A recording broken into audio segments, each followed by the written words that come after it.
Hello, folks. This is Tommy, and this is Tommy's Outdoors, episode 33 Game Management with Aaron Turner.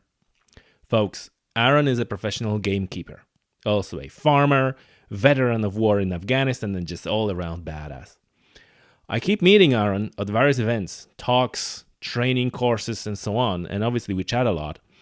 And, during one of those chats, we came to an inevitable conclusion that it would be a good idea to record a podcast and just talk about wildlife management, habitat protection, and various issues around that on the podcast for your benefit.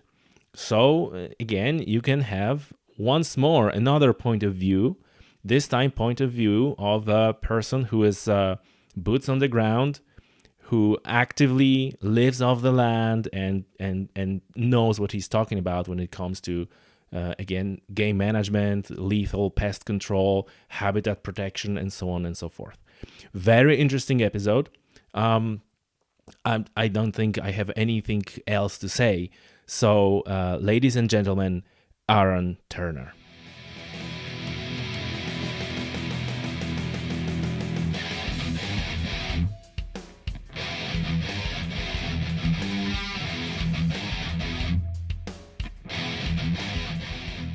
Today, I'm with Aaron Turner, and we keep meeting on various places, right? So I gotta tell, like we met on the Ivora Learning Landscapes, right, and then we met at the Rat Walk, and then we almost met at the Rat Walk. Almost, yeah. It was like a bizarre thing. We were standing next to each other and like looking, it's like, is this the guy? It's like, right? And at the end, I think you messaged me like, I thought you were on the Rat Walk, and I go like, yes, if that was you, then I saw you too. I didn't want to say anything in case it wasn't you and you didn't recognize me and I'd look like a right weirdo then. The same thing, like so exactly same thing was happening. And then we met, I think, a couple of weeks ago on the humane deer dispatch thing. So, correct, to be honest, I don't know the whole bunch about you. All I know is that you're doing a lot of outdoorsy stuff. Yes. That I do.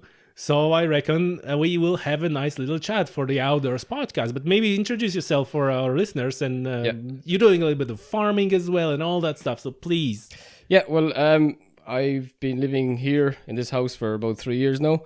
I'm from Cardaniel originally. Moved to England when I was about 19, I think, to study gamekeeping. That was always sort of to study gamekeeping. Yeah. Oh man, I was always interested in sort of gamekeeping and that sort of the shooting world.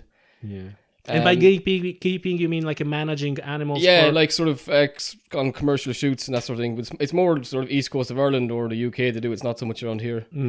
Around here is more sort of, you get sort of gillies that work for the hotels and that. Yeah. But there's no real sort of management in place. So I had the plan when I was at that age to go over there and study that and then bring the knowledge back and try and advance the shooting scene in Ireland. Mm-hmm. And managing like for the quality of the heads. Yeah, managing for the environmental side of it and managing it for sports, so you could have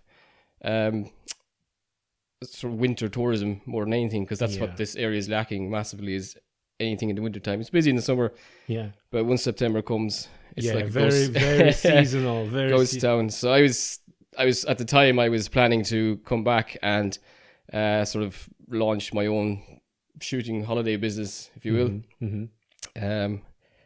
While I was over there, previous to that, I had tried to join the Irish Army and didn't get in, and it was always sort of one of those, like, I guess, like a boyhood dream to go and join the army. Just one of those things I wanted to do.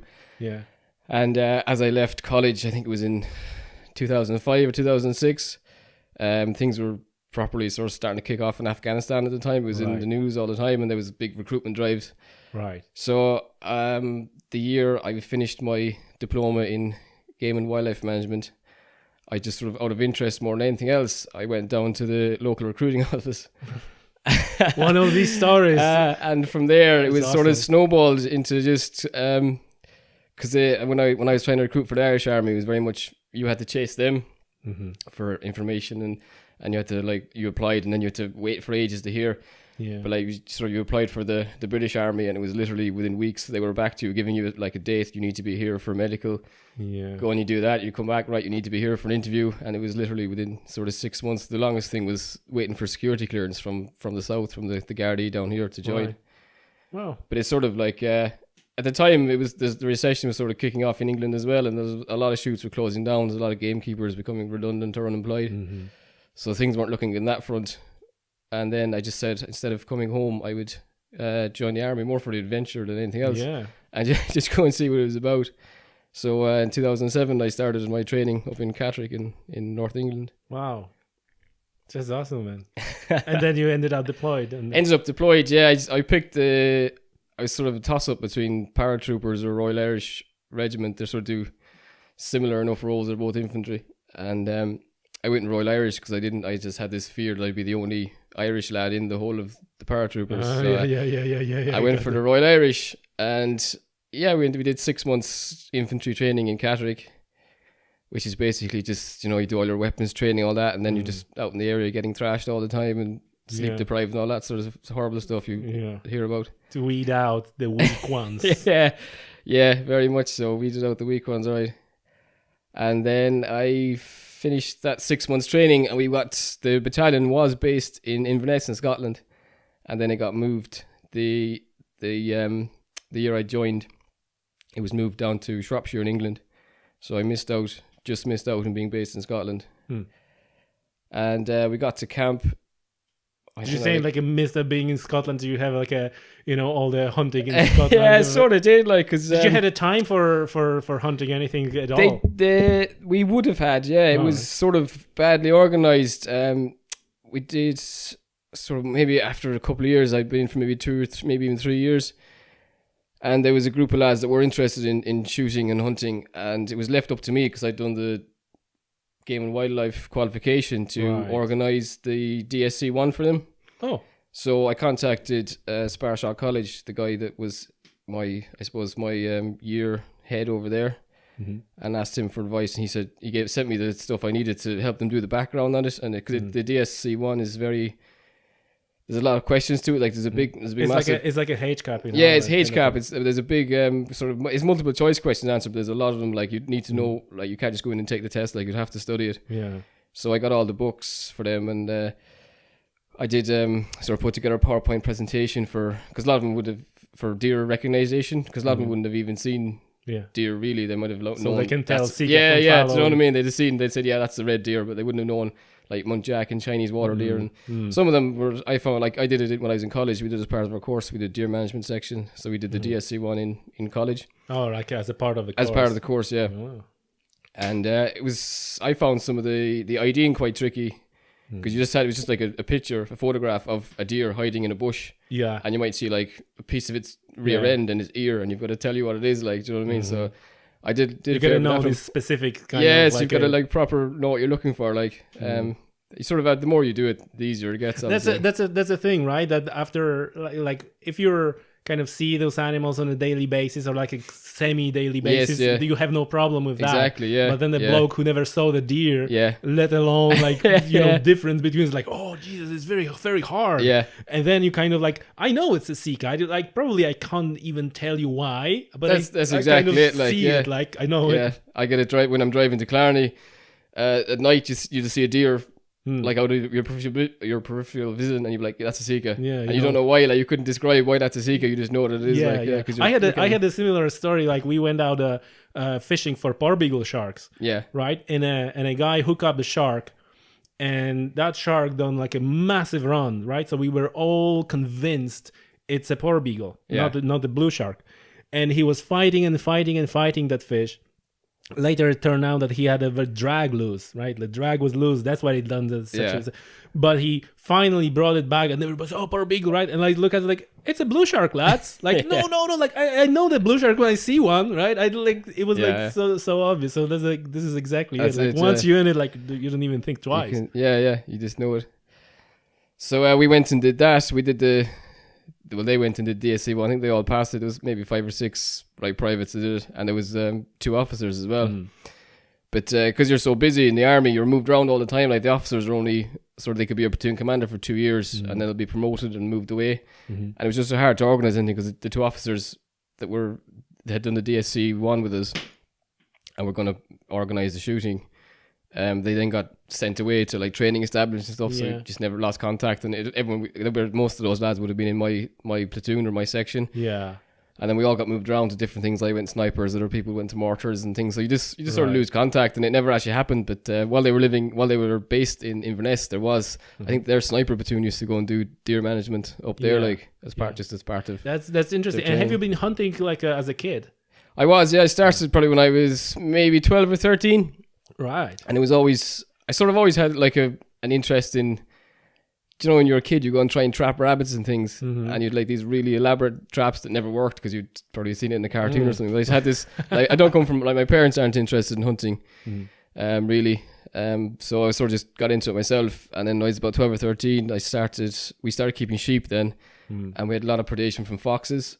And I just got into it from one of the local lads that he sort of controlled the foxes using terriers and lurchers at the time. Yes. And I just got into it through him, and I just started hunting with him, and I used to go all the time from like 13 up till I left Ireland whenever I was about 19. I would have gone every Wednesday and every Sunday. Like we'd have had a break in the summertime. We wouldn't have hunted in the summer, like, but from sort of the winter time onwards, we'd have been out with terriers and lurchers, and we did that for years, and then we went into foxhounds, and we started to hunt terriers and foxhounds then. Yeah, that's awesome. So it's interesting because you get a kind of route from hunting into military.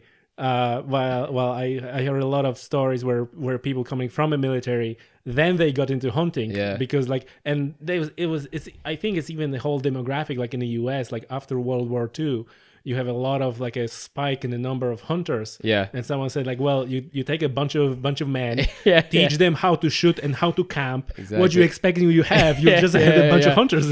That's brilliant. Yeah. That's one thing I envy about the US is the way they go hunting. You know, they'll go on like a week-long hunting trip and go camping. Like I'd love to do that here. Like just head into the hills with your tent and your rifle and you can do that, but that's a little bit of a mental masturbation because you don't really have to do that, right? You don't. No, you don't. No, but yeah, it was good. So we didn't actually get any deer shooting done after we done the DSC one, because we all went our own separate ways and that. But it was sort of one of those things. And there's lads still in now that I still talk to, and they've sort of, one of them has progressed to do the DSC too, but he's done it on his own outside the army. Yeah, because the army are very good promoting sort of team sports and things like that, but not so much individual sports. They're sort of. And was it like an allocation in the army that you know that you're for a time, or you like indefinite and then you decide when you go out? You sign up. You have to do minimum 4 years, and after that you can leave. You can leave anytime you want, but you have to give it a year's notice. So you give it a year's return of service. Yeah. Within that 4 years, then, you can transfer. You can try and transfer.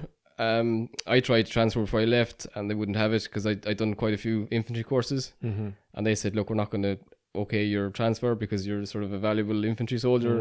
And I was at the point in my life where I'd had enough of living in fields and that, so I decided to leave instead. Yeah. But within the infantry, then like the infantry is good. I picked it over anything else because you can kind of.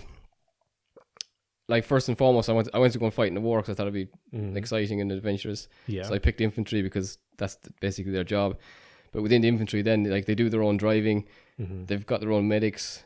You know, I always wanted to be a sniper. That was one of my sort of boyhood dreams as well. I did that. But then within that, then you've got like mortars and javelin and recce and machine guns. And did you have like this training like in a ghillie suit, like when you were kind of crawling for days? It's funny. It's funny because you do all that conventional stuff, but you'd never do it on operations because like camouflage is all well and good, but with modern weaponry, most of them have thermal sights, so you'd be spotted anyway. But what I've noticed myself from being in Afghanistan and having been shot at by snipers is that like if you're in like a camp or you're in a sentry position, they always have machine guns on them, GPMGs on them with a couple of thousand rounds of ammunition. Yeah. And if you got shot at from like a hillside or something with a sniper position, you'd literally just hose that whole area down. Yeah. So unless you're actually hidden in hard cover as a sniper, like you're probably going to get killed. Like right. So the camouflage is good. It was like the fieldcraft was probably my favorite part of sniping, and the stalks and that we used to do. Fieldcraft, yeah. Yeah, we used to do like you get dropped off out of the back of a 4-ton wagon anywhere in training areas, so be Brecon or Salisbury Plain usually, and you're not allowed to know where you are. You get dropped off, and then you're given your maps, and you got to find where you are. First thing, know where you are. Right? So you got to look around at all the features, figure out where you are, and then you're given a grid that you have to go to, and that grid will have just a tent, and there'll just be two guys sitting there in deck chairs basically, with binoculars, and they're looking for you, and you've got to try and sneak in, and using blank rounds, you've got to fire a shot at them then. And then once they fire the shot, there's these guys called walkers, and they'll be walking around. I heard about. You see it in can't remember the name of the film now, but it's in a war film where the walker's standing right next to them and they can't see him. Yeah, the walker comes in 10 meters of you, and they're using their binoculars trying to find you, and then you have to fire a second shot then, and then they'll hold up number boards for you to read. Yeah, so you got to be able to see what they're holding up, like, cause they won't move, like they're sat like this and they just hold a number board in front of their chest. Yeah, and you have to read the number off it. Right. And it's all different percentages. So if you can, after the second shot, then and you've read the number board, you have to extract without being seen again. So there's all different pass rates. So if you fire the first shot and get spotted, it's like a 50%. If you fire the second shot and get spotted, it's like 70%. Okay. If you get spotted on the extraction, it's like 80%. Okay. And there's a certain pass level over the week you have to. Got it. To get it. Got it. A certain score over the week to pass, like, and then to continue on. Yeah. And then they do like a test week at the end where you have to get everything right on the test week. Otherwise, what's the scope on the sniper rifle? Is it like in comparison to the like a target shooting or hunting, like a it's high level? It's target. Yeah, it's all target rifles and target scopes. But are they like a normal, like a brand, they're all Smith and Bender. Smith and Bender. Smith and Bender. They are good. They're good. I think the one on the 338 went up to times 25. So it's not like a specific for army. It's like off the shelf. No, what they do is it's all off the shelf, and they have competitions every year. Right. Where all the arms dealers sort of bring their stuff, and they have a competition, see which one's the best. Wow. And then they weigh up which one is the best versus what they can afford. Yeah. Because they were using the actually international ones in the 338s for the second tour of Afghan I did.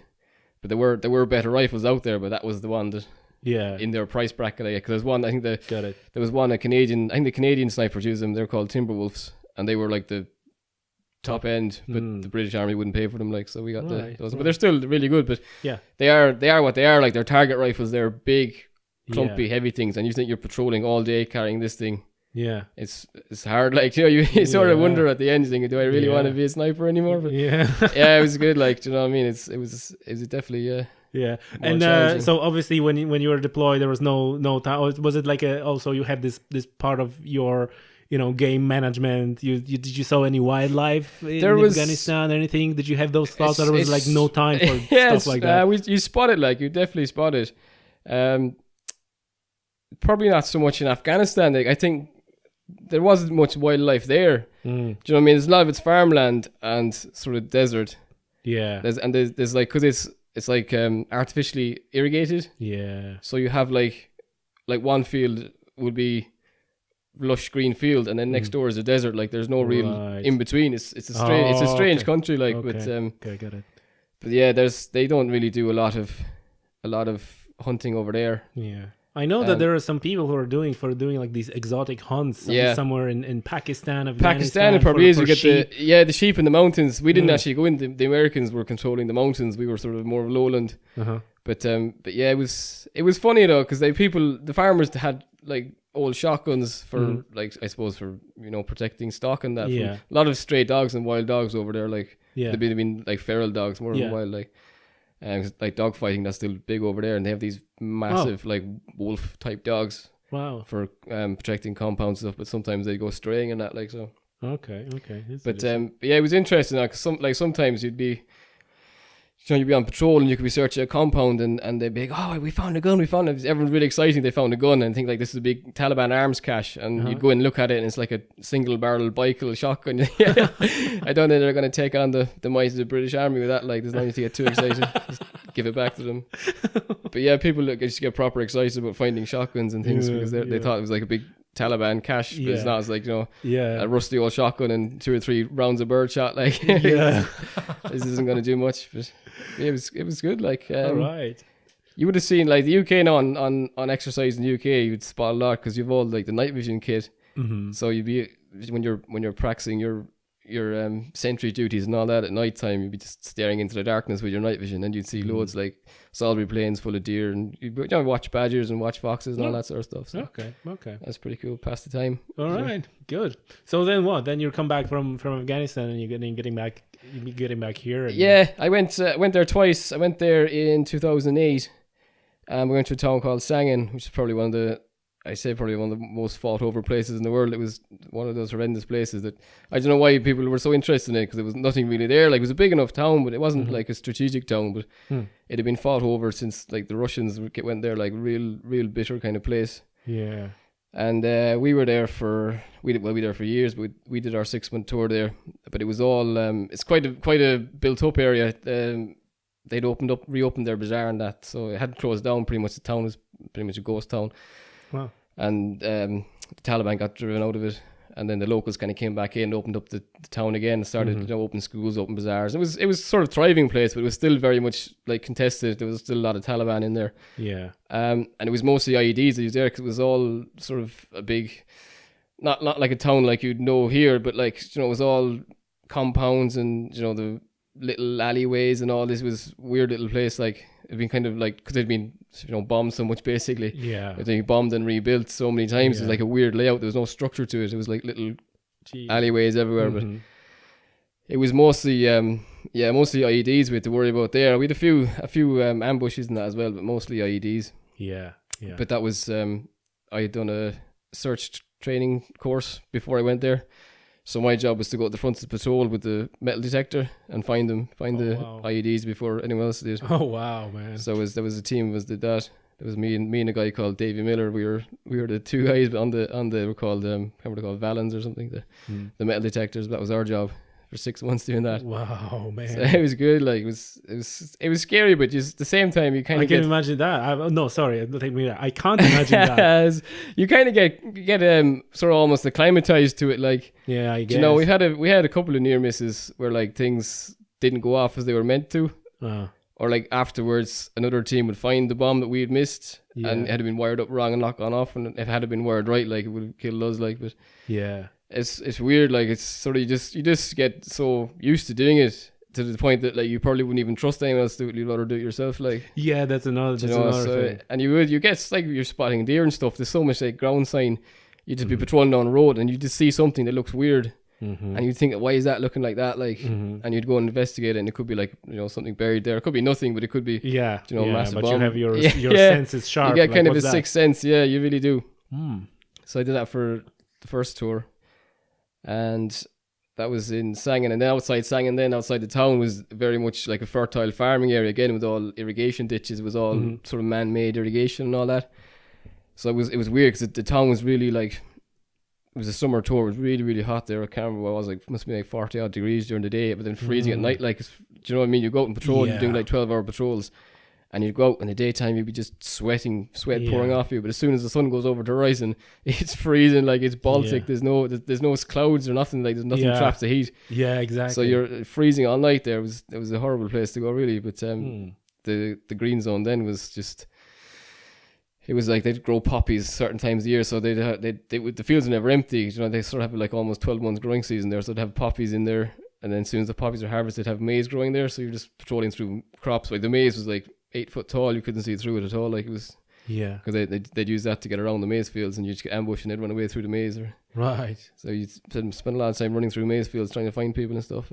Wow. Yeah, that was the carefree tour, because I was young, free and single then. So I was just, with your lads, with your mates and that, you sort of keep each other going that. But yeah, I went back then in 2010. Between that, then I sort of got promoted and I trained as a sniper. Went back in 2010. A sort of a multiple, which is sort of a group of maybe 12, 15 lads. I was there sort of second in command of that and the sniper. But I got married and had a kid as well. So it was like, it was a lot more at stake then. And you miss home more.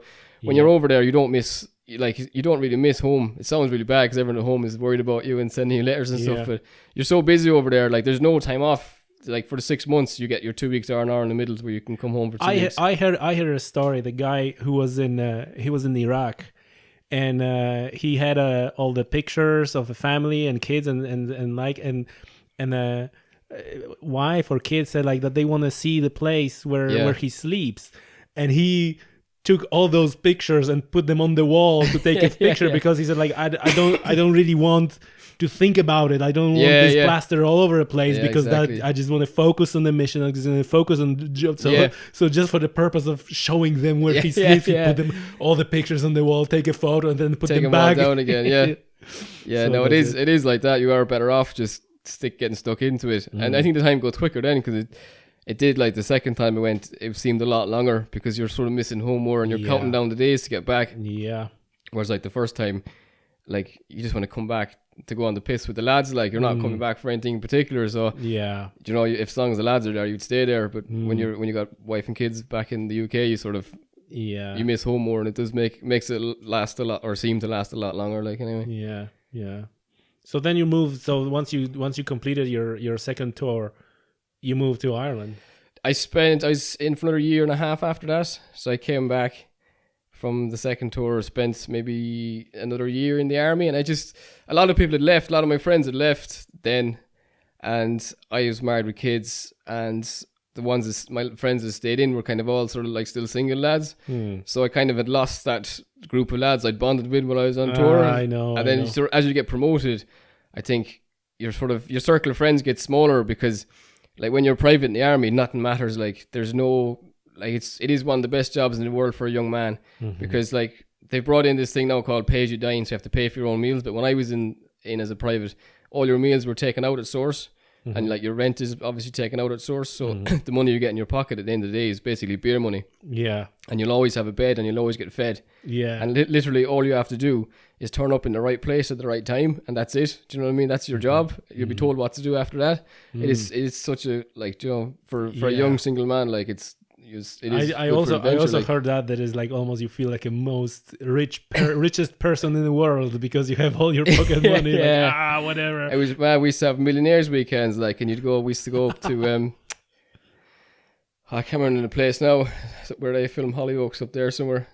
Chester, I think it is, and it was like they used to get loads of like Premiership footballers and that would be in the clubs, and we'd be in there as well, like buying bottles of champagne. Cause like you could be away for 3 or 4 weeks of the month on training exercise, not spending any money. If you came home for a weekend, your whole month's wages is waiting for you at the bank. And you might be going away again then the next week for another exercise. So you've got like a weekend and a week to spend your whole month's wages. And you would we've several times you did it. You'd go to the nightclub, buy drinks for everyone. Do you know what I mean? Buying drinks for girls all night. You'd be buying bottles of champagne. It's amazing because I'm just hearing firsthand now stuff that I heard on the podcast in summer. Like I'm hearing firsthand. Like that's true. That's how it works. It was crazy. Like it was just reckless spending. Like nothing was saved. I mean, I left the army. I was probably in debt when I left the army because, you know what I mean? I spent so much when I was single.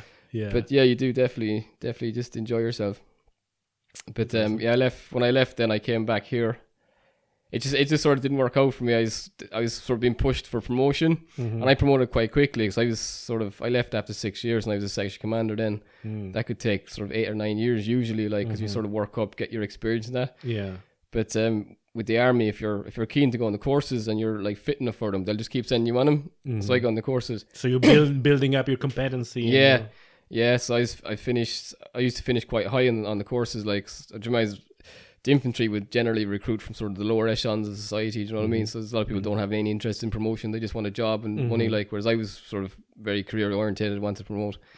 And but I felt myself personally promoted too quickly. Like there was guys I was like in charge of that could have been like a private soldier for 10 years, and I'd only been in for 6, and I was his section commander. Like he had way more experience than me. Like things like that. So and then I was being pushed again to promote again to sergeant, and I was like, okay, not ready for this. But the army don't really care. Like they want you, they'll just send you there. Like and then we had a second child then, and I was away all the time. I was never at home. Like I didn't get paternity leave twice because I was away in courses. And do you know what I mean? Sarah was at home in Turnhill on her own all the time, and it was just it was too much. Like, you know, you get no break. You come back from Afghan, there's no wind down period. So you come back from Afghan and you're straight into courses and stuff again. So I said that was too much for us, so we left. We came back here for a year, and then Sarah's parents, my wife's parents, had retired to Wales, So she was keen to move back to them, and I took a job then in the prison service in Wales for Wales. I was only there for 6 months. After we got there, she decided she didn't like Wales and she wanted to come back to Ireland. So we moved back to Ireland. But yeah, I did 6. Sort of came out of the army, did a year back here, just sort of like casual labour, farming and stuff, and then tried to move back to the UK to Wales. Didn't like that. It didn't settle in. The kids didn't settle into school and stuff. And Sarah decided she preferred it here, and it was like we were living in Bridgend town, which is like fairly big.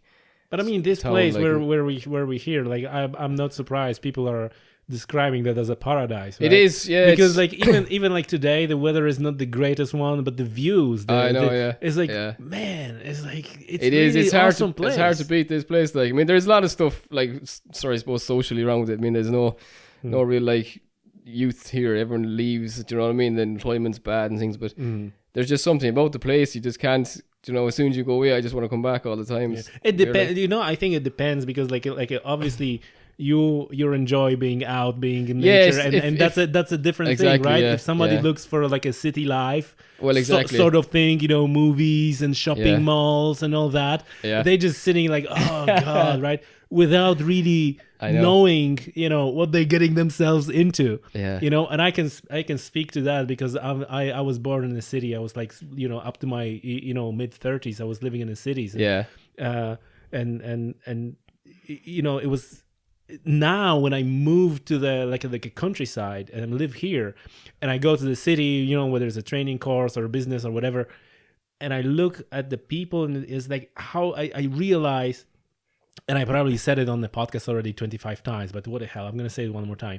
I only then realize how destructive city is for people, like all these people around and all this rush and all, rushing, and all these things. And now even if you coming home to wind down, you're not really winding down because what you're gonna do, you're gonna put on a TV and you're just getting bombarded with more of the same stuff. Exactly. Well, here, like, you can just walk out in the front door. It's like, you're taking a few deep breaths. It's like, wow, man, just proper switch off from you're just like, you can do like.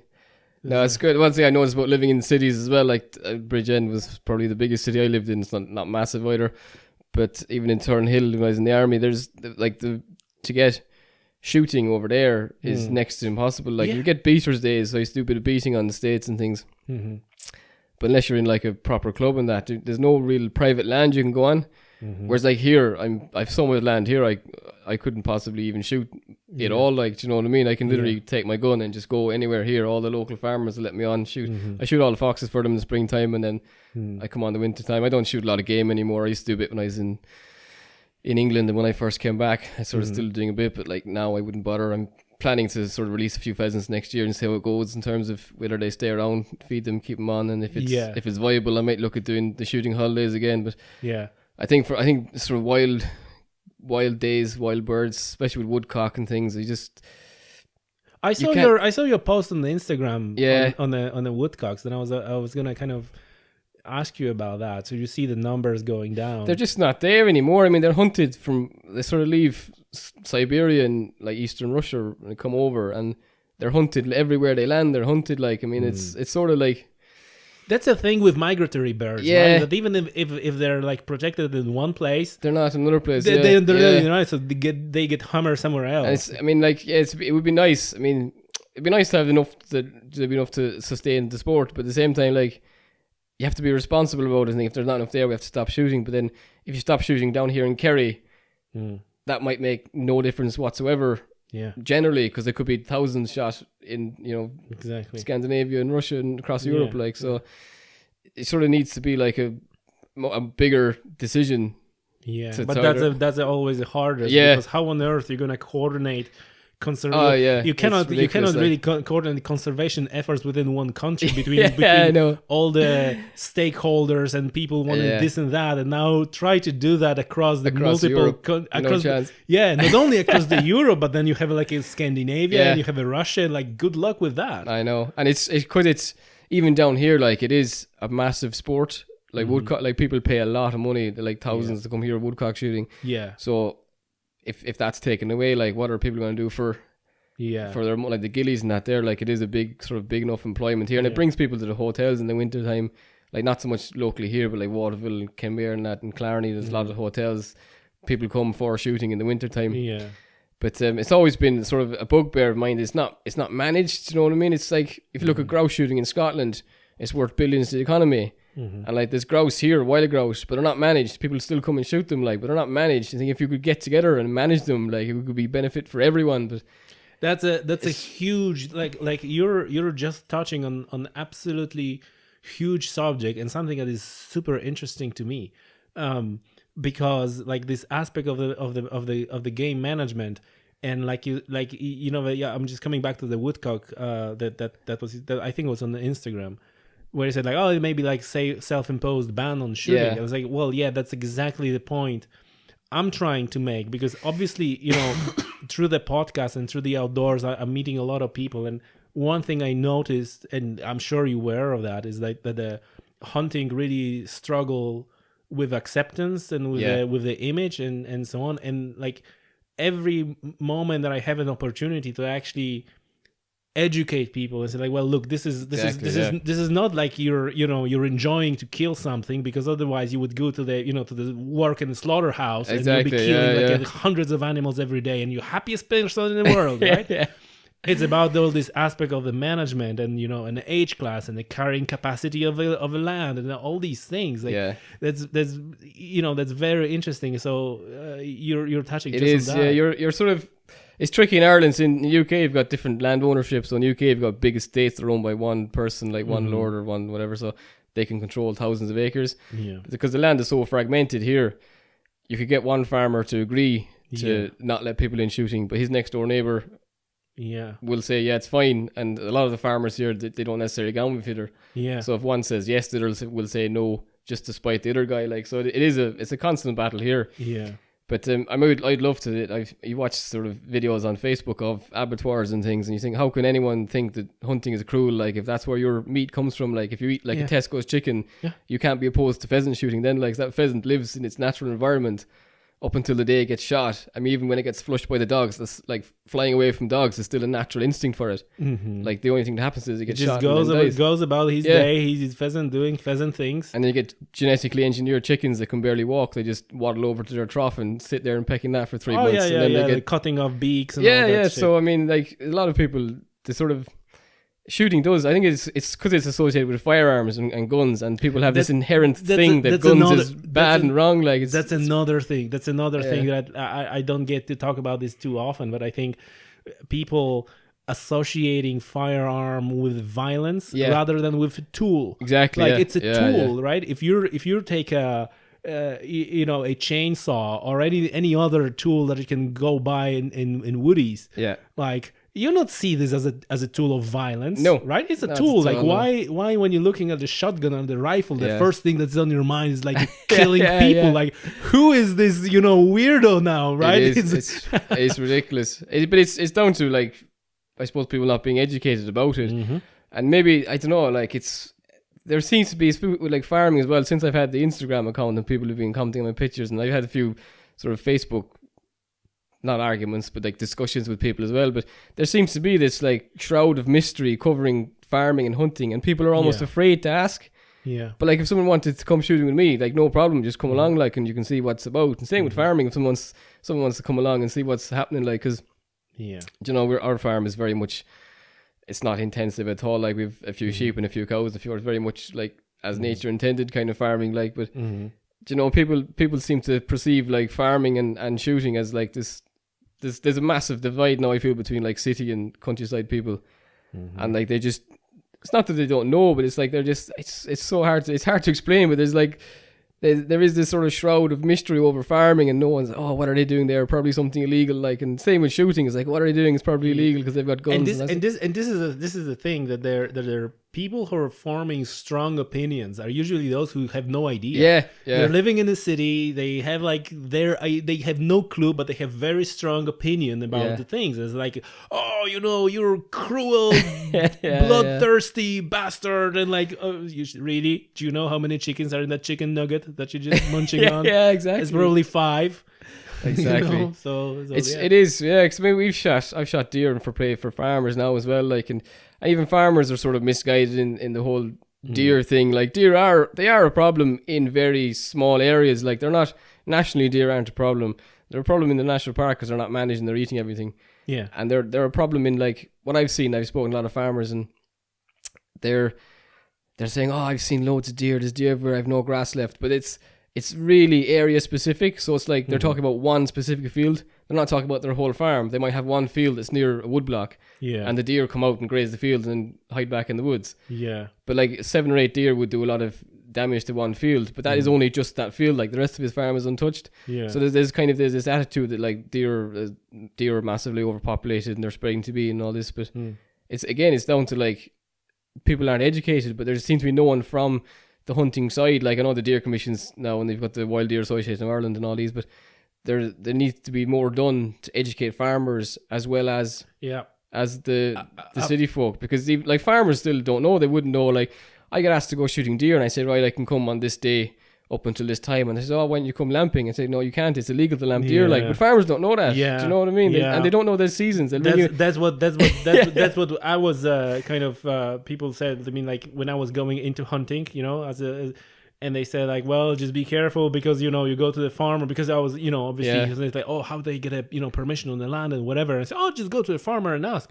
But then they said, like, but, you know, be careful, because they said, like, oh, you know, shoot the big ones, the red ones, you know, and come at night and whatever. And that's illegal. So I know it's illegal, but that was like the first thing that they, okay, the farmers. That's very much, the farmers just want them gone. Like, but again, it's down to, like, it's sort of what the farming advisors now are sort of pushing that, like, get rid of the deer, get rid of this. I suppose the forestry commission are pushing it to, or forestry people, I suppose, are pushing it to a certain extent as well to cull deer. But I don't think, like, there isn't, definitely not nationally, there's not a massively problem deer. There's very, like, region specific overpopulation of deer. And would you agree, like, as a game manager, would you agree that the key to proper, you know, game management and wildlife management, that like a foundation of that is really land management, how the country manages land? Would you agree with that? Yeah, land management is a tricky one, because you have from farming and, like, from being involved in farming, and I find a lot of the time when I'm talking to people on Facebook or Instagram, I'm talking to farmers or hunters. There seems to be very few farmers that hunt for some reason. Weird, because they live in the farm their whole lives. And say, why aren't you interested in shooting and hunting? Like, but they're not, and they don't know about it. And you have Tagus then, which is the farm advisory body. And they're advising farmers, and their main goal is to make farming profitable. Like, so they're proper, like, you know, drain land and clear fields and all this sort of stuff, which is probably against the environmental side of it. But then they bring up environmental schemes, so you can go into things like gloss and reps and all these, but they're all time specific. They last for 7 years, so for 7 years you're paid to have that bit of a set aside there. But then after 7 years you're not paid. You're expected to get that piece of land profitable again. And there's little things. It's one of my things that annoys me the most is the bird boxes and bat boxes. There's a scheme you can go into in Gloss, and you can put up bird boxes and bat boxes, and you're paid per box. But the Tagus advisors will come out and tell you where to put them. But they're not necessarily where there are birds or where birds would nest naturally. Because my father was looking at it, and he wanted to do it on one of his sheds, and he wanted to put them up on the eaves where the birds are nesting anyway, the starlings. And the Tagus advisor said, no, don't put them there, put them up here. And that place where he was going to put them was, like, open to the elements, windswept. There wasn't a chance. And what was the motivation of that guy telling? No one knows, but he obviously doesn't know enough about what he's talking about, because he's advising the wrong thing. Like, do you know what I mean? And when you say, like, well, look, I'm here for the birds, it shouldn't be there. It's just because all he's doing is ticking boxes. So he doesn't give a shit. No, they don't. That's the issue, is that no one really cares. It's all about tick the box, get your payment. That's farming. Definitely hill farming in rural Ireland. That is definitely the way it is. Like, you just tick the boxes and get your payment, because there's not enough money coming from selling lambs or, you know, selling beef. I was reading about that recently, about the hill farming. Can you explain what hill farming is compared to normal farming, and, like, how does it work? It works on sort of, so if you have low lying ground, and you can sort of, if you're beef or sheep farming, you'd have sort of systems in place of, like, rotational grazing or strip grazing. So your fields are every sort of 3 or 4 years, you plow up your fields, reseed them. You'll always have new fresh grass. And it's like more of a production line. You know, you've got different stages of cattle coming along at different times, and then finish them in sheds and overwinter them in sheds. And then obviously tillage then is just growing crops the whole time. Dairying then is different altogether. Dairying is probably the most profitable in Ireland, I think, farming wise. But again, there's like, it is very, very like land intensive, like, and you have to have every conceivable corner of your farm has to be growing grass for you to make money. Like, you can't afford to have like set aside or wildlife areas and things. And that's where sort of the schemes come in, like Gloss and Reps and that come in to try and encourage the wildlife. But then like the hill farming is areas like this where it is just predominantly mountain, and you are restricted to what you can keep here by the topography, really. Like, 'cause like lowland breeds, they'll survive here, but they won't do well. And you're taking your lambs to the mart, and they're half the weight of someone else's, so you're kind of like wasting your time. So but it is very much you're stuck to like sheep and kind of more traditional breeds here, which in itself is fine if you could get a market for it. It would be great. But the markets are so volatile. Like, I mean, there used to be a lot of our lambs used to go to Greece. I think that's closed now. I think Spain is probably the biggest one now for the mountain lambs. What's the difference? Is it like different breed? Different breed, yeah. We've got so the mountain breeds would be your sort of swales, your lanarks, and your Scotch sheep, and they're normally the ones you see with the horns. And then the lowland breeds, then Suffolks and Texels, are like, they're bigger bodied, stockier, probably longer, but they're more like food intensive. You got to keep feeding them all the time, whereas the hill breeds will survive up the hills. Like, that's what they're for. But I think the biggest market now is actually for lamb in Ireland is probably the Muslim market, because they like to have for religious reasons, they like to have the entire sheep, so with long tails, not castrated, and the big curly horns. That's just what they like to cull. That's what they're after. But again, it's consumer driven, so people want what they're told they want by TV adverts. So, do you know what I mean? You're like, that's a good point. You know what I mean? You're trying to like, you're trying to sell a lamb rather than a lamb chopped. You know what I mean? You're like, you got to try and sell, instead of trying to sell a lamb to someone, you got to try and sell farming, and say like, if you buy this lamb, you're not just buying a lamb chop, you're supporting this whole area and this whole way of life. And what's your take on, because and again, that's just the last 2 or 3 days, I read somewhere that sheep farming on the hills destroys the hills, and there's like a very bad for biodiversity, and there's like, what's your take? And I'm asking because, like, again, you get the one point of view on one hand, and sometimes it's not fully, I'd have to come in and defend hill farmers, because it is. Please do. Hill farmers seem to be demonized, and yes, everyone really says, because they're like hill farming survives on government aid, like it survives on grants and checks in the post. Without those, there'd be no one farming in rural Ireland, like, realistically, unless you'd have to own enough land to keep about 1,000 sheep to actually make a living off sheep farming. It's a numbers game, really, sheep farming. So to survive on a small hill farm, you need your payments from the government, and people are almost, well, they are begrudging that. So almost like a social welfare payment. They're like, oh, what's he getting that money for? He's not doing it. And it doesn't help that a lot of farmers aren't farming the land properly. They're just getting checks in the post. They aren't actually doing any sort of progressive farming or proactive farming, because of that, because it's easier, no motivation. There's no motivation, and it's easier to sit in your arse and do nothing and get your check in the post.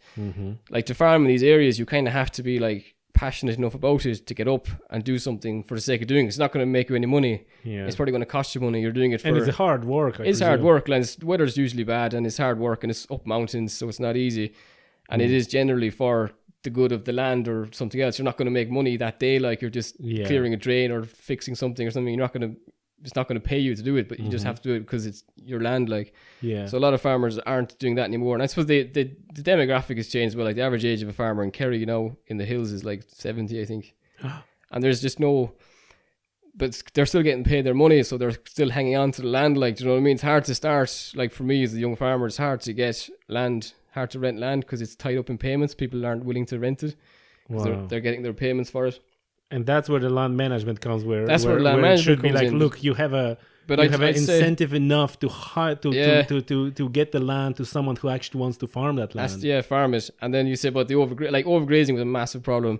It's not anymore, because historically people were being paid per sheep. So the more sheep you kept, the more money you got, and everyone kept maximum numbers of sheep. And then they were hammering everything. There was nothing left. They basically cleared the mountains.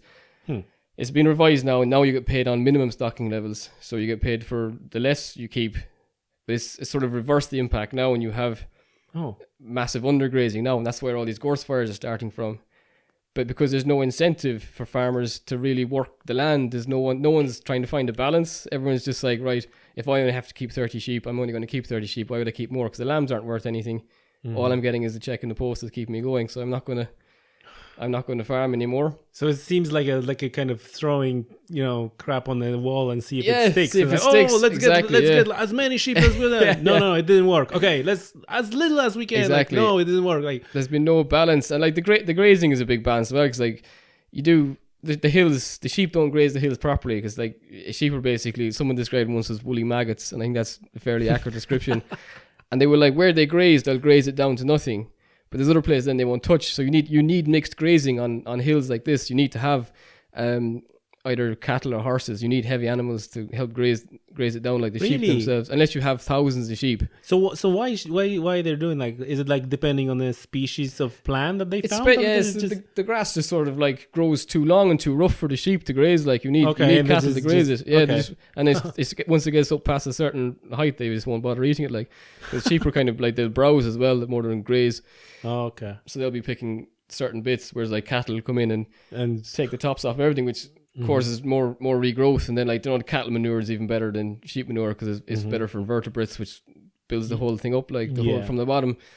But there is, like, I would say 100%, getting back to the original point, there is way more diversity on these farms than on, like, I'd say go to a tillage farm and do a biodiversity count there, or go to a dairy farm and do a biodiversity count there, and then come back here and spot the difference, like, because there's like that's what I would thought. Just like knowing nothing about farming, even by the look of it. Yeah, like where do you think is more more biodiversity? Just without knowing anything, like it seems like a hill farm. Exactly, because it's not too productive that this stuff being driven off the land for grazing. The land's not being cleared that much either. Like it's just being grazed.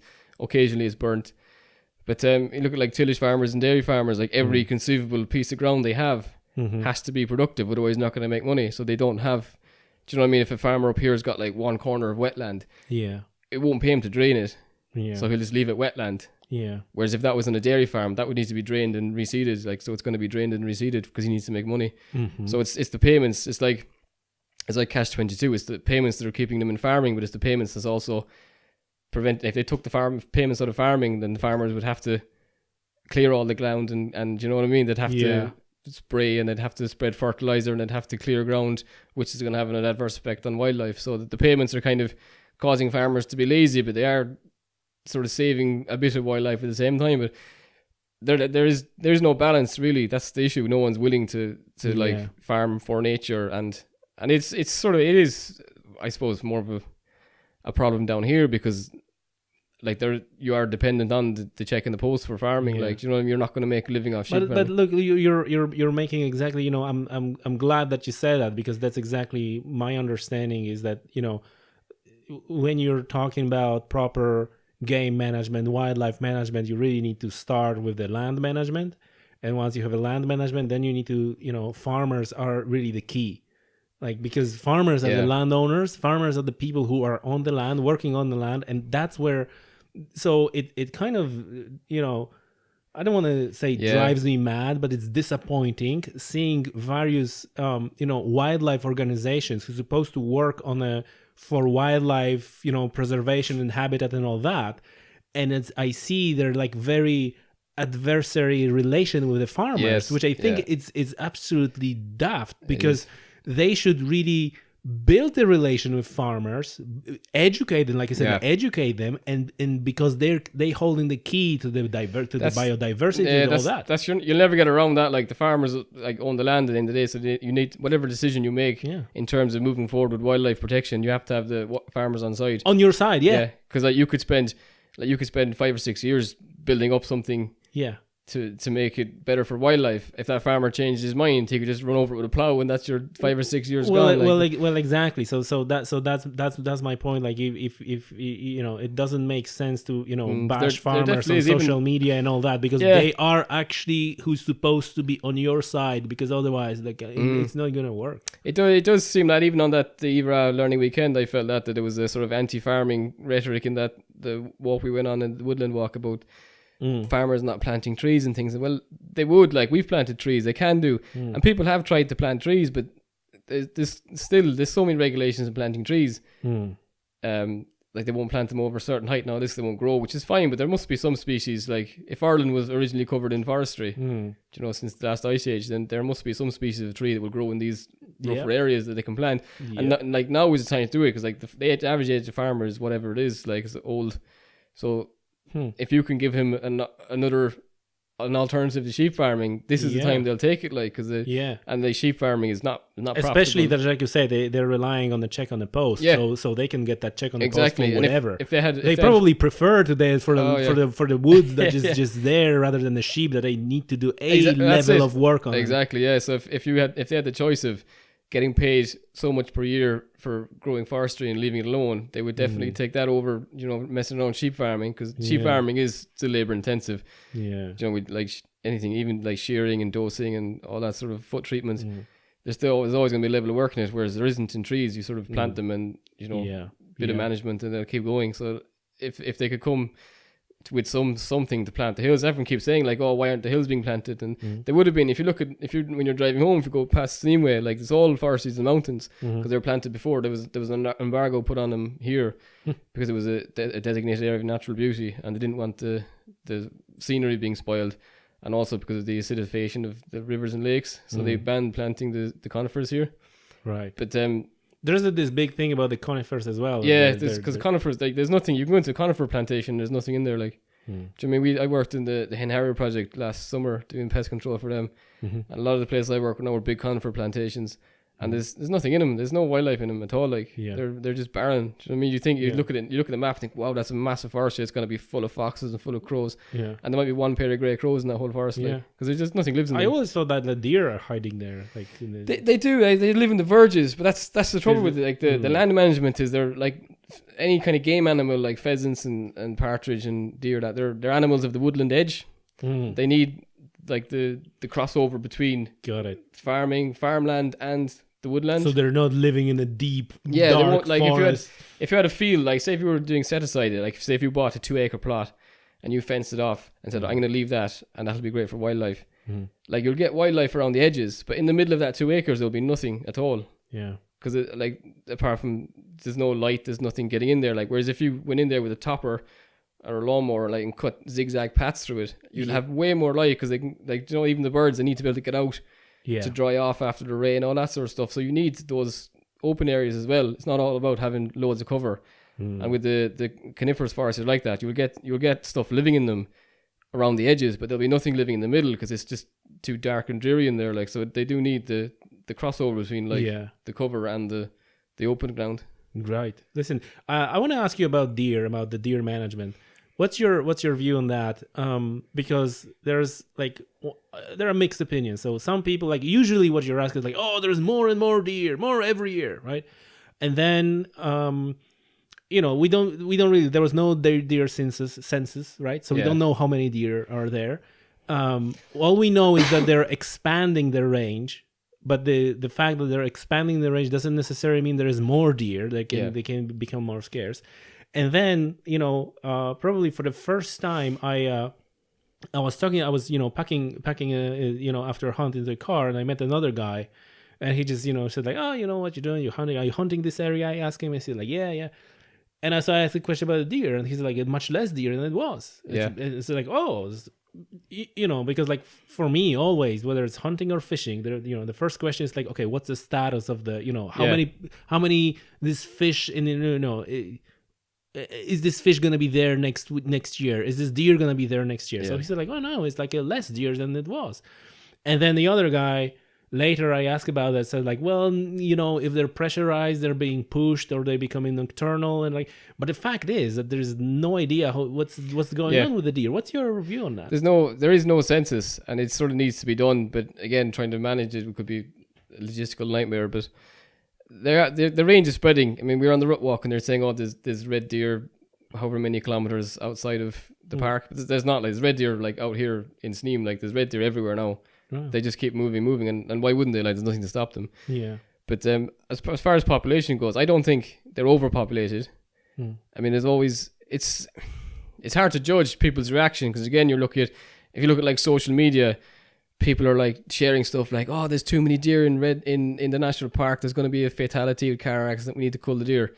So then the rangers cull the deer. And then everyone's like, oh, don't cull the deer. They're poor things. Don't shoot them. Yeah. Like, so you need like public, if there needs to be a cull, but again, it's specific areas. Like the national park needs a cull in deer. Like, do you know what I mean? There's too many there. That's actually outside of a discussion. But like that needs a cull. But then like you look at other areas, there's so much land. Like even back here, there's so much land, and a farmer might see 5 or 6 deer one night and he goes, oh yeah, there's loads of deer. But there's actually not, like, 'cause that's only 5 or 6 deer in this whole area. They've got the whole range of like sort of list, stake, go lands, 3 or 4 town lands. Like 5 deer is not a lot of deer in that land. No. But if that farmer sees 5 deer in his field, he'll think, Jesus, hundreds of deer here, like they're going to eat me out of house and home. Yeah. So I think they are spreading, definitely spreading. There are way more places. But in terms of, are they a problem? I don't think they are yet. And I think there's enough amateur hunters that will control them. I mean, the issue with it was obviously more in Wicklow than here was the poaching. But again, like, how big was it? Like, I mean, how hard is it to catch people lamping? Do you know what I mean? It's not. I mean, you can use night vision that, but it's not that difficult, I would imagine, to catch people out with lamps at night shooting deer. Like, so is it a problem, or is it something that again that's been blown out of proportion to try and demonize? Yeah, and a lot of people doesn't really recognize the difference between hunters and poachers. It's kind of like a blurring, which might think crazy, right? For you and me, it's like, how can you? But that's a thing, and I sometimes see like a pro hunting organizations, right? When they're like posting on Twitter or Facebook, like, oh, these poachers found it, like, and as my thought is like, careful now, because you being associated with a hunting organization posting thing like that without any additional comment. No. Then like a bystanders, so to say, on social media, they getting completely mixed up, and they thinking that the hunting deer in Ireland is just chasing them with the dogs, and it's bad. No, that's exactly what hunters trying to prevent from happening. But without this extra comment, like a general populace, they don't know. They don't know. Exactly. They don't know. And people, with the farm, the way the farms around here, they're all small farms, and a farmer could give 2 or 3 people permission on his land to shoot. So like, if I didn't know you were here, like, I said, oh, someone's poaching my deer up there, like, or someone would say to me, like, oh, were you shooting last night? And I'd say, no, it wasn't me. So, oh, someone was poaching. Like, they weren't, like, you had permission to be there as well. But like, it's just people don't know what's going on around them, like, and I mean, there are places, like, there's a lot of poaching. I think Donegal was quite bad at poaching as well, but really, it doesn't help. Like, the social media is probably its worst thing, but a lot of it there was a thing a while ago to ban lamping, and they wanted to ban lamping to prevent the deer poaching, but that obviously affects fox hunters as well. So I got onto our local TD, I got onto Michael Healy-Rae and Dan McCarthy, the 2 local TDs, to lobby against it, and it was not brought through. I think the NRAGC went against it as well, but it was like people that were selling the sport of deer hunting were kind of promoting the idea that there's loads of poaching to try and reduce the number of deer calibers, I suppose, and the number of deer hunters and number of deer licenses giving out, so their sport's kind of protected. And there's an element of that to it, like, that they're trying to, like, sort of keep it for themselves. Like, it's weird, like, sort of, it's like, Ireland's a funny country at times, like, do you know what I mean? And it's a slippery slope. From one side, I understand that, but from the other side, we like as a hunters, we need to kind of promote the sport, because when you're promoting the sport, then you, like you said, you can lobby and you have a more say. We're in a good place now. I mean, we have the Wild Deer Commission and the Wild Deer Association of Ireland are 2 fairly powerful groups, but the fact that there's 2 of them is kind of worrying. Like, you know, there's like 4 of them. Yeah, do you know, there's like 4 of them. If you look at game shooting, you've got the NRAGC is the big one, and then there's the Countryside Alliance, which is more from Northern Ireland, but I generally use them more than the gun clubs. The gun clubs have their body, and that's a big, like, you know, serious body. Look at the farmers. I say this about the farming, like, the IFA is massive. Like, it's a massive, like, political organisation as well. Like, there's loads of money, loads of funding, loads of like people in it that are involved in loads of different, like, avenues of the government. Like, if you have the farmers on side and you have the IFA on side, that's massive. Like, and when we were dealing with the move to ban lamping, I went to the local IFA guys as well and said, look, this is what they're trying to do. If they do this, I won't be able to shoot foxes at lambing time. So the IFA were lobbying against it as well. But the deer in Ireland aren't managed by someone.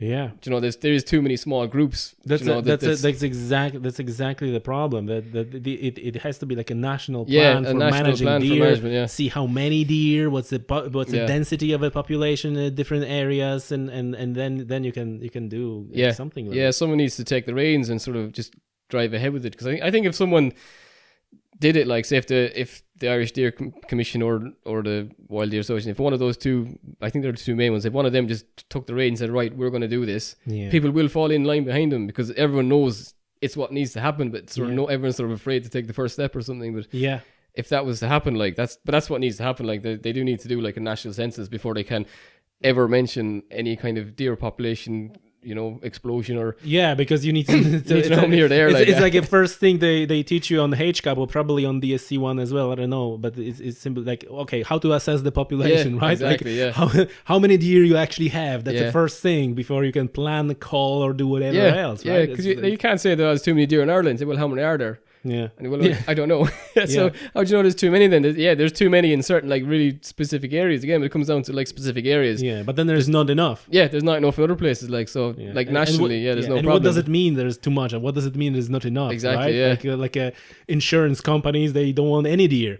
Right? Yes, So, but it's like, from a farming point of view, like, your land can, even if you're intensively farming, like, your land can sustain an amount of deer. Like, do you know what I mean? They're not going to graze you out of house and home. It happens, like, forestry is probably a big one, because they will wreck forests. Like, but again, like, you need a high population of deer to wreck a forest. But they will do it, like, young forestry, they will wreck them, and like tillage crops as well. Like, if you get more, it's not so much. See, we're sort of lucky in a sense that we only have down here cichas and reds, but, like, the reds aren't really an issue yet, because there's only a small number. Like, the red deer I've seen around here have been, like, young stags that have clearly been chased out of the park by the bigger stags, and they've come all the way down here for whatever reason. Right. But in sort of the Midlands area, you've got, like, fallows. Fallows obviously cut about in herds. Yes. So you have a herd of fallow, and, like, a herd of fallow in a cornfield or a barley field is a big issue. Like, or like a herd of fallow in a young forest or young plantation is a big issue. But, like, down here, you're looking at maybe 3 or 4 cichas together in a little group, and that's not going to do. Even if it's in a forestry or a tillage field, it's not going to do a lot of damage. So, but then again, that's species again, like what it is like. But then again, that speaks to the fact that you need to know what species you have, how many, which area, and do not apply like a one size fits all. Yeah, that's it. Like, there isn't the one size fits all solution to deer management. It has to be done, like, regionally. Like, do you know what I mean? It's working out quite well. I mean, I don't know if you're on Facebook, there's a Munster Deer Stalkers Association page, and that's quite good. Like, it is, because a lot of these Facebook pages, they come and they go, like, and a lot of the ones I've sort of started following were, like, to do with fox shooting and that, and they just turn into, like, basically dick measuring competitions. Like, oh, I shot 7 last night, I shot 10 last night, and all this. There's no real, like, management plan or anything like that. Even with, like, with fox shooting, people just shooting foxes left, right, and centre, they don't care. But, like, the Munster Deer page has sort of held on to its core values of, like, we're all amateur hunters, but we're here to manage the deer. And I need to check them out. How it's called? Munster Deer Stalkers, I think it's called. Munster Deer Stalkers. That's a good one. I need to check that. You too. No, it's a good one, because it is one of the ones that has kept going and sort of kept away from all the social media crap, like, of getting involved in all the emotional side of it. It has just been like, this is just for, and it's people that, like, awesome. Share stories and advice and things as well. Because that's the big thing, is, like, do you know what I mean? Like, because deer stalking is, like, kind of a solitary sport, so if you can go online and share advice and share stories, it's nice. You know what I mean? It keeps the whole community together, and there is a community there now. So, like, if they were to organize a national census, then that'd be like an ideal place to start, because you just go onto Facebook and there's like, I don't know how many 100 members on there, all in Munster, say, right, we're going to organise a deer count. Yeah. And it could be done, like it is possible. There is people out there willing to do it, like. Yeah, great. Listen, so I got to ask you about the fox shooting, and again, this is like a subject that some people are like, oh my god, you know, like, and like I found it fascinating. Like, again, I think I don't know what's the status of the foxes. What's the population dynamic? Is it more foxes? Is it less foxes? Is it like what's the deal? And then, you know, I was talking with a lady from Irish Wildlife Rescue Ireland. That's WRI. And they were like, you know, putting a lot of so like on one hand, I have a friend who's saying, you know, giving me advice as a young hunter. Yeah, they giving me advice like, you know, there is one rule: when you see fox, you're shooting it, right? Like regardless, whatever. And then I have that lady telling, like, you know, how much time they spent to actually rescue and rehabilitate a fox, and it's like, oh my god, right? Yeah. So now you're putting like all this time and money to actually return a fox into the wild in the full health, and the next thing that happens, some bloke is just shooting it without even going after foxes. Like, you know, it's just a general mess. And like, so I think that you're in the best position kind of to explain how does it look like. I think the dynamic of foxes are changing. There are a lot more urban foxes now than you would have seen. That's what is happening, right? They're getting pushed and like pushed into the. Are they getting pushed, or is it just more of them? There's more. I think there's more of them. I'm not sure if they're getting pushed, because I think foxes would live anywhere. And I think there's less people hunting now than there has been traditionally. Like traditionally around here, every farmer would have had a terrier. Every farmer would have kept probably a lurcher or a foxhound, and they would have, like, hunting would have been a big thing. Whereas now there's maybe 2 or 3 of us that actually. Is it like a dog is meant to kill the fox, or they just kind of, you know, put him in the corner? No, they would have been dogs for killing foxes. Like, okay, they'd be killing foxes. So it's not like then the human goes with a shotgun and whatever. It's just no, they'd have been, because I see in Ireland as well, like the gun laws are so strict. Like it's only even in my time, like.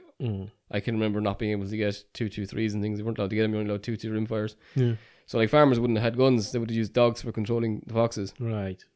But like now no one does. Like, and when I first started hunting with the terriers and the lurchers, we would have done a lot in the springtime for like lamb protection. And a lot of farmers would have rang you up and said, oh, I'm losing lambs. And they would have found, like, farmers would have gone up the mountains checking sheep, and they would have found dens of foxes, and they'd ring you up to go and take them out. Like, but no one does it. Like, farmers don't do it anymore. Like, there's no one really walking the hills looking for dens anymore. It's not done. Like, so most of my fox shooting now is lamping. Right. And there is, I'd say there's again, it's like the deer. There's certain areas where there is a lot of foxes, and there's certain areas where you could shoot one fox and that'll do you for the year, then they won't bother anyone. There's a couple of places, there's a lad in Sneem that keeps poultry. The foxes are drawn to poultry, just naturally, I guess. Yeah. And anywhere that you keep poultry, you will always have foxes coming in, because like foxes are territorial. So you can have a fox come into your lambing field, and if you're not losing lambs, if you're out checking your flock at night and you see a fox, if there's no lambs being killed, there's no real requirement to shoot that fox. Like, if you shoot that fox, that territory is opened up. You could then get 2 foxes coming in, and now you might have a problem. You have 2 foxes killing their lambs instead of one. That's a very good point. So that's a game management. That's exactly that thing. Like, you have one fox, and you not have a problem with that. Leave it alone. Yeah, because a lot of people see a fox, I saw a fox, come and shoot it. There's no real need. Like, there's enough. And like, see, in springtime, a lot of them will eat like dead lambs, afterbirth, all that sort of stuff, and you'll see them around the fields, and you'll see them picking up the afterbirths and all that. And if unless they're actually killing lambs, you know, there's no requirement, because the lambing season is only sort of 3 or 4 weeks, so it's not long to manage them at all. Like, so it is, if it's not killing them, and you shoot that fox, that territory is opened up, you get 2 families or 2 foxes coming in then to contest that territory, and then you've got twice the population of foxes on the same small area, and they could both kill lambs then, like, so. Yeah. But it's down to farmers knowing what's going on, like, because a lot of farmers, the knee-jerk reaction is see a fox and shoot it, like. Yeah. But again, just in case, yeah. And I do try and keep, like, it is hard, because, you know, like, I'd be kind of more conservationally minded. Like, if I saw a fox, my initial thing would be try and take a picture of it, not to shoot it, like. Exactly. But at the same time, then, like, when I was living with my parents, we used to keep poultry there. And there was times like foxes would get into like the hen house, or they get into the ducks, and they will just kill everything. Like, do you know what I mean? They're opportunists. So, I mean, if they get into a hen house, they're going to kill everything, take them away and bury them. That, like, so they are, and they can be quite again, it seems to be certain areas where people will lose a lot of lambs. Like normally farmers will lose 1 or 2 lambs to foxes. It's fine, not a problem. You live with that. Like, but there are places like they would lose maybe up to 20 lambs in the 3 or 4 weeks of lambing, like, which is a lot. I think they're like 60, 70 euros a lamb at the other end when you're selling them in September. Like, so that's a big financial cut. But what sort of annoys me about it is like, it's kind of like a historic thing where people would put out poison and snares and traps, and no idea. Like, snaring is tricky to do. Like, I've done a bit of snaring.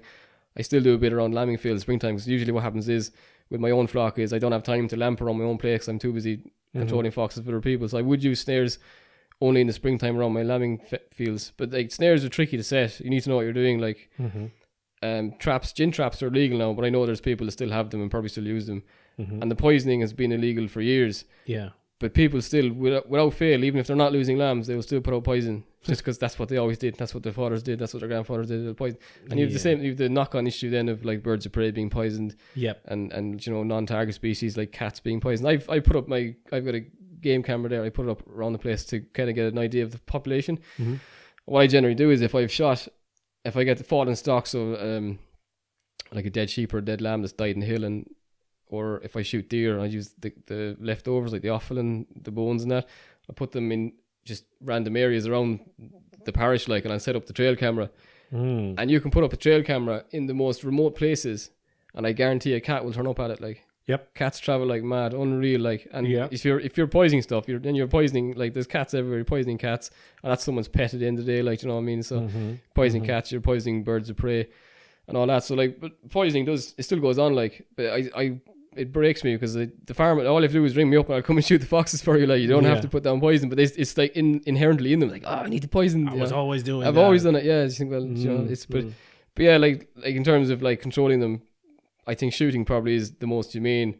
Yeah, and like it's definitely the most time effective anyway, because you go out and if it's there and you see it, you can shoot it. Yeah, like I gotta tell that, because around again, it's a story how people from the city are not kind of completely disconnected from their nature.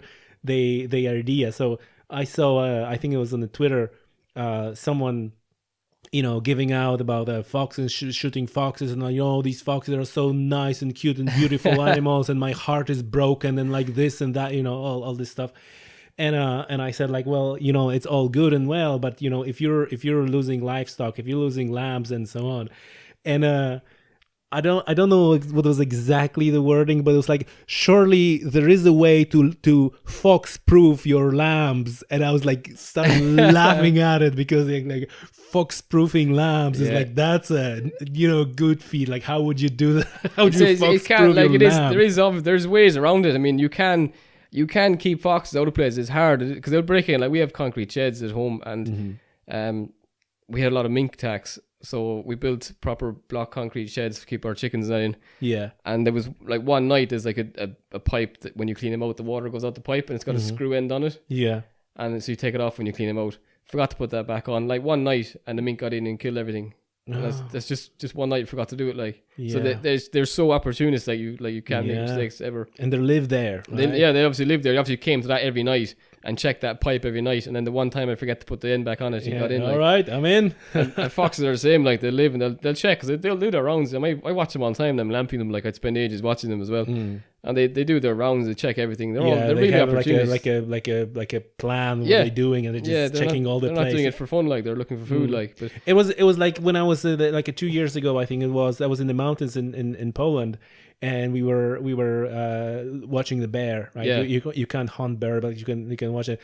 And the gamekeeper there, he knows like, this bear comes here, he checks this, and it goes there, and then there's a lake. It swims in the lake, and it goes out of the lake. It's like every night. It's just like a routine that what that bear does. And I suppose all wildlife does like have all wildlife, all predators, especially, because they'll be marking their territory and that. So they'll have a route where they mark their territory and looking for mates and all that stuff. So you can tell, like, different times of year they'll be doing different things. Like, this time of year now, they're pairing up for mating.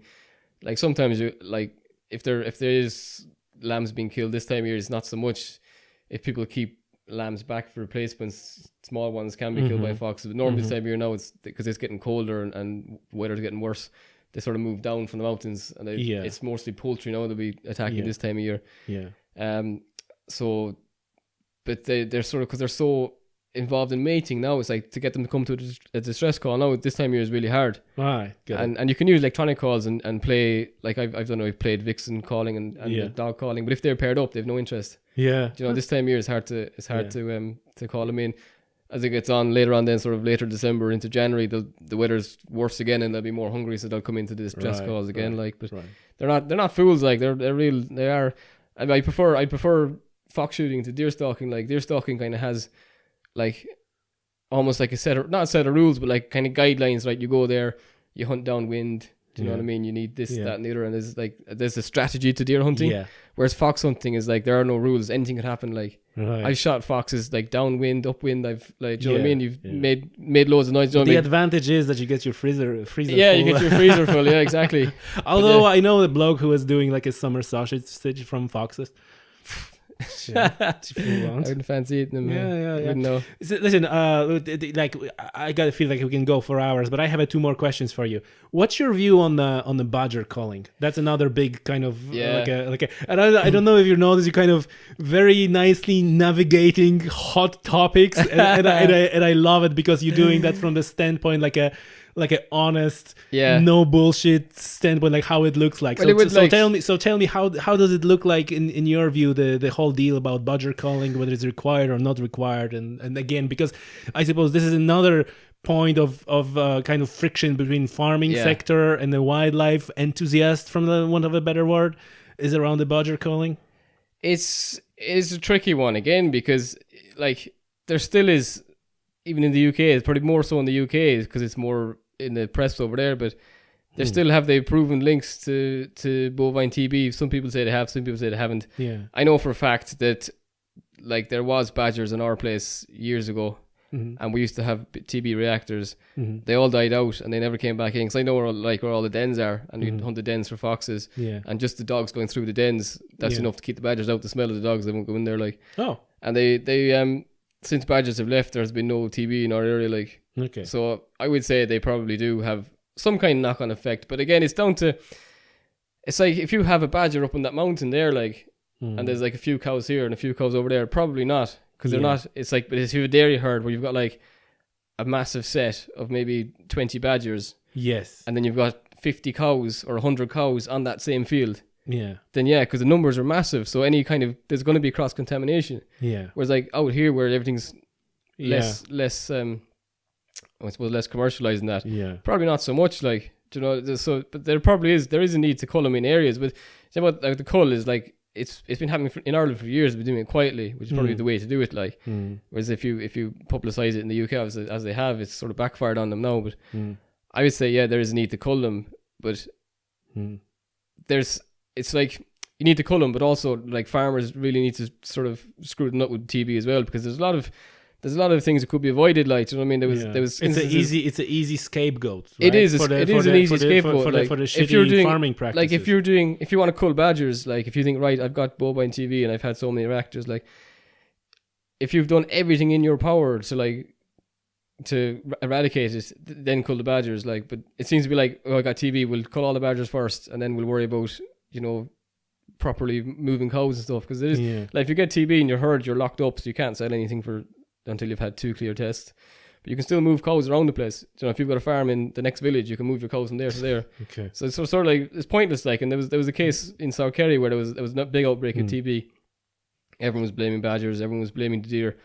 And then I was chatting to the local vet, and he said, no, it was actually someone who bought a bull with TB in, and then that they'd shared that bull around different farms, and that had spread the TB around the farms. Like, so you know, unless if your biosecurity is top notch, and you can 100% say that I've done everything I can to control bovine TB, and it's still here, it must be the badgers, then by all means cull the badgers. But like it is like a scapegoat. The deer will get it as well. The deer are a scapegoat for bovine TB. And like if you've done everything you can and it's still there, then by all means you need to do a badger cull or a deer cull. But to do that first is like it's the last thing. Not the first sort of last resort. Like especially a big cull like a badger cull. You know, they're saying about culling stuff. If you're going to cull stuff, you have to like cull it. You know, killing a few here and there is no good. Like you have to do like to do a cull like that's going to make a difference. You're looking at like a lot, like 60% of the population. You got to plan. You got to plan. You got to know how much and all going out snaring a few badgers here and there is probably Yeah. an absolute waste of time. And people like farmers will say to me, like, oh, if you see any badgers when you're lamping, shoot them and that. But again, with the badgers are the same as foxes, they're territorial. So if you've badgers on your land and you've no TB, and then you go and kill those badgers because you think, oh, I don't want TB in my land, like, those badgers were clean. Now they're dead, like, so that territory's opened up. You could get badgers with TB moving in and spreading it, like, so it's like knowing your own land, and like if you have badgers there but you've no TB, your badgers are obviously clean. Like, keep those badgers there because they're not doing any harm. Like, can you catch a badger and test it for TB? I know it's a crazy idea, but like, I'm sure you can catch them. You definitely catch them in cage traps, but you can test them for TB or not. It's interesting. I know it's interesting, but it's all, you know what I mean? It's from the Department of Agriculture, and like there's so much money tied up in like testing and legislation and all that. It's sort of like you'd wonder whether if they could cure TB, would they? Because they make so much money out of it. Like, you know what I mean? It's like if people could cure cancer, would they? Because they make so much money out of it. There's a whole business built around that. There's a business built around TB now. Like, so it's like, you know, do they really want to get rid of it? I'm sure that like there must be. I know, like we're going into the conspircy theory now territory. Like New Zealand eradicated it in places, and they did massive culls. They killed everything: deer, possums, you know, cats, badgers, everything. They killed everything. In Holland, they took a different approach, and they culled the farm animals. So if you had one animal with TB in your farm, the whole herd got culled, and you had to start again. Yeah. And both of those strategies worked. Like Holland, as far as I know, is TB free, and so is New Zealand, definitely in parts, anyways, TB free, and that's the way they did it. But like, look at like the cull in New Zealand was like literally every ground dwelling creature was culled, and in Holland, every farm animal was culled. Now, can you imagine trying to do that? Yeah. With social media and that today, like, it would just be a nightmare, like impossible, I would say. Yeah. So you're kind of, again, it's just to try and find the balance. Like, I mean, there probably is a cull. You could bring, like, an option would be to bring back hunting badgers, because like if they were hunted by the farmers to a manageable number, they wouldn't be. But I think it's to do with overpopulation, too many badgers. It's like a common theme. Is it not better to get the hunters who are actually gonna do that for free or even pay for that?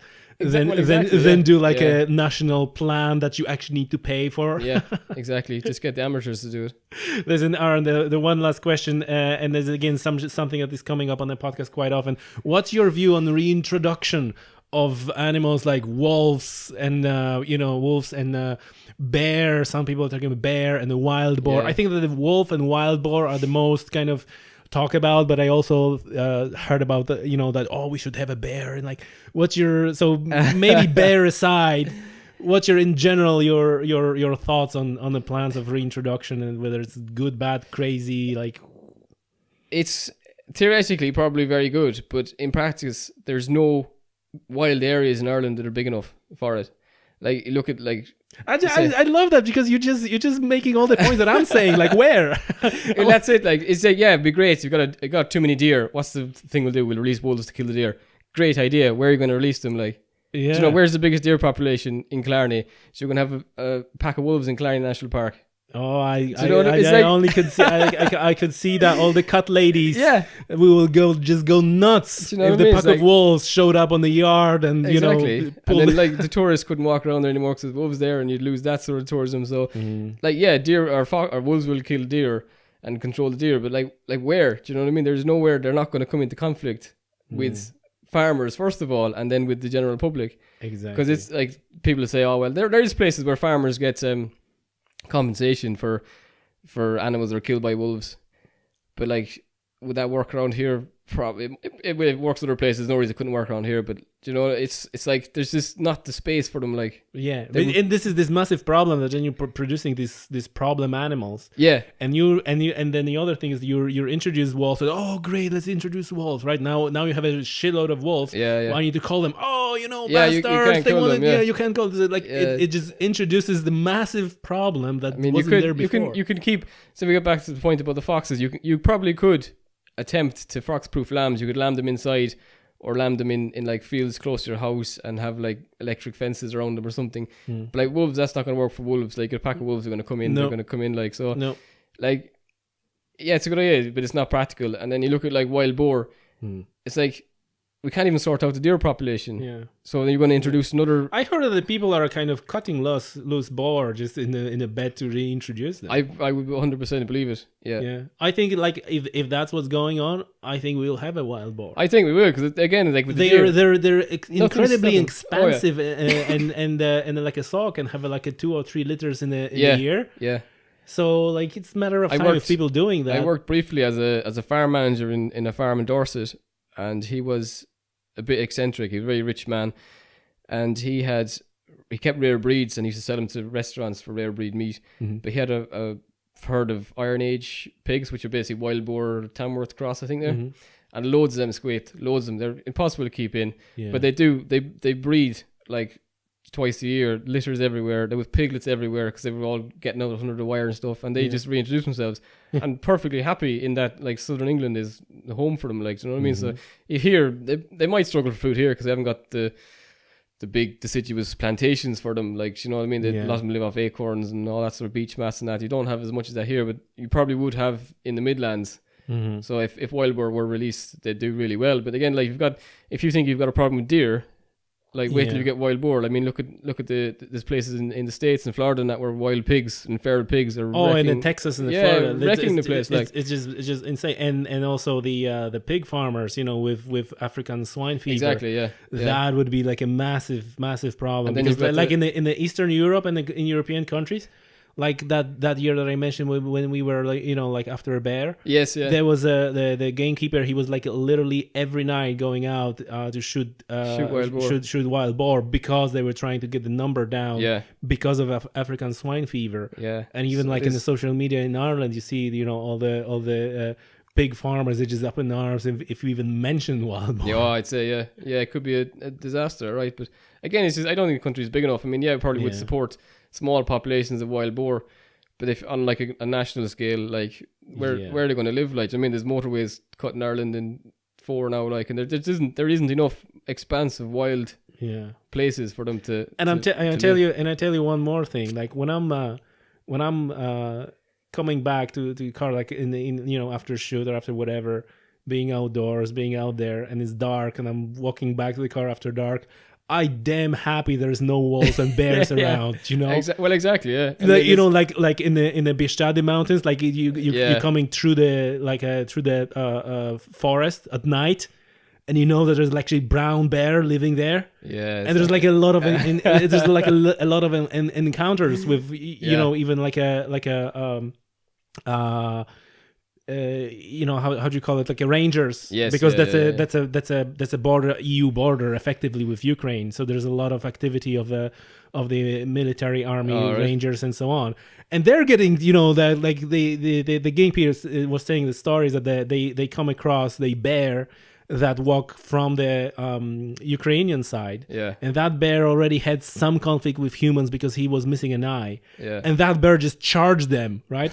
So they had the 2 quads, so they jump on the one side, they left one quad and they jump on the quad both, and they run like on that. They say when they look at the GPS, they beat all the records that were the fastest ever, just running from that bear. Get out of there. Yeah. So I'm, you know, as a couple of times I'm coming back and, you know, climbing down the mountain. It's like, well, I'm kind of happy that like a biggest predator here is like, you know, fox or badger, because if I know that, it would work if you had them enclosed. I mean, if people want to see wolves, they can go to parks where they're enclosed. But again, it's like, but like you said, we don't have a land. Like, I read a like analysis where people are bringing Yellowstones. Like, come on, like look at the size of the Yellowstone and size of people don't realize. But even people talk about it in Scotland, and it's like there's more wild land in Scotland than here, but they're not doing it in Scotland because it wouldn't work. So if it's not going to work over there, then I'm pretty sure it's not going to work here. Like, we just don't have the space for it. Exactly. There's just too much. There's too many people. Like, people want. That's the issue we have here, is with the rural development. It's like there's holiday homes everywhere. Like, people want their quiet house in the countryside. So I mean, you can't have. Like, you either one or the other. You either have like your quiet house in the country that you come to a couple of weeks in the summer. It kind of goes back to land management. Yeah, right? Or you have the wildlife. Do you know what I mean? You have the wild place. Like, you can't build your holiday home here and have a big wild place as well. Like, you know what I mean? They don't go hand in hand. You have to leave some bits wild, but people want to build more and more in the wild, like, and escape exactly the modern life. So exactly, I mean, exactly. Aaron, listen, it was fantastic. It was very educational. I just love the episodes like that because people can listen and can hopefully cool. one or two people will. Do you have any closing thoughts for our listeners? Not really. I guess my biggest point would be like about coming back to the land management and farming is like, to try and get all the information before you make up your mind and start about the land management in Ireland. It is an issue. Like a lot of farmers aren't farming land, they're just getting payments, and that's a cause of concern for everyone. But like in terms of the lack of biodiversity on hill farms and stuff, I think that's definitely wrong. There's more biodiversity here than there is on intensive farms. 100%. But again, like it isn't, there is no like issue with asking anyone if you've any most farmers would more than happy to talk to you if you want to know what's going on. Even if you wanted to, if you want to get involved in wildlife and hunting and that, just ask, because there's a couple of young lads start hunting me now, and I take them out on the weekends and that, and there needs to be more of that. There needs to be more crossover between sort of town and the countryside. So if you want to come out and go for a walk and do whatever, like learn something, do it, like come out and get into the countryside. Because I think that's the problem, is people aren't coming out and getting into the real countryside. They're coming out and they're having like a real whitewashed experience of the countryside. But like if they came out and just sort of got amongst it, then by all means you'd have a different opinion. Exactly. So in other words, educate yourself before you form an opinion. Exactly. Yeah. Especially strong opinion. Well, like strong opinions. That's to do with like people's livelihoods and stuff. Like you need to have all the information before you make up your mind. And I think that's a big issue, is that like people don't know and haven't been educated about it. And I think if they did, like to support Irish farmers, and if people, like I said about selling the product, and you're selling instead of selling a lamb chop, to sell the whole hill farm experience, like, do you know what I mean? So you're supporting this way of life, which it's not intensive. It's farming with wildlife involved in mind and stuff. So it's probably better in the long run, like to keep small farmers going rather than get all the small farmers off the land. Absolutely. And get big lads in to basically just have a monoculture of grass to fatten animals on, like. So exactly. Aaron, if any one of our listeners is interested in either game management or maybe fox shooting or anything like that, how is there a way to get in touch with you? They can get in touch with me on Facebook or Instagram. And then if you're interested, like the Wild Deer Association and the Irish Deer Commission, they run courses all the time on I think there's one soon on it's like an intro to hunting one. You can do them if you want to go down a professional route. There's probably the UK is the best place to go for college courses for that kind of thing. There's like Sparsholt College I went to, and Newton Rig up in the north are two of the main ones, I think. Right. But yeah, like do your homework and revise. Like, but if anyone wants to get involved, like hit me up and I'll take you out. Great. But yeah, just get involved is the message, I guess. Yes, it's a good message. It's a good message. Aaron, thank you very much. It's been a pleasure. Thanks very much.